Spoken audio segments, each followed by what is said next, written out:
What's up, guys? This week's update in Destiny 2 just dropped the first ever strand waveframe GL called the Tusk of the Boar. This weapon is obtainable through Iron Banner rank up rewards from Lord Saladin. One thing you guys should look out for when you farm this weapon is to make sure you equip 5 pieces of Iron Banner gear. This will significantly increase your rank up and will help you get that weapon faster.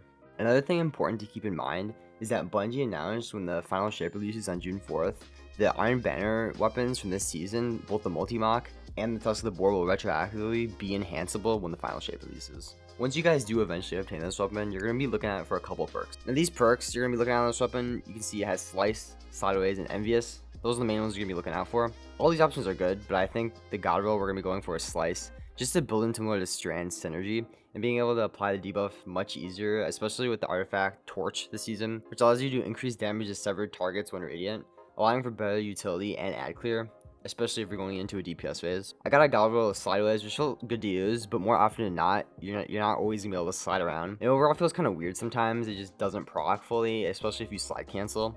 Now in the right column, we're gonna be looking for chain reaction. Threading and deconstruct are interesting, but threading is simply outclassed by chain reaction right now due to the fact that it doesn't always proc, and it only does damage to one target most of the time. Sometimes the threading doesn't even track and it just goes off the edge of the map. And chain reaction is supposed to get a nerf, but right now, hatchling just doesn't even compete with chain reaction, and chain reaction's nerf is coming at the final shape, so we got a long time.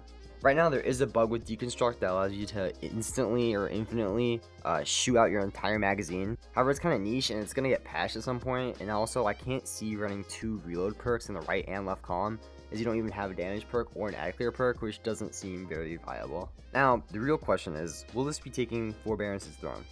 No. But it is the best kinetic slot wave GL that we got. The origin trait is pretty good, it's field tested, but it doesn't simply compete with Soul Drinker, and they are just simply different guns.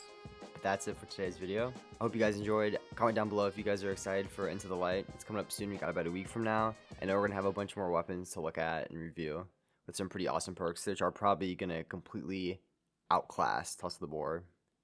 Hint, hint, Mountaintop.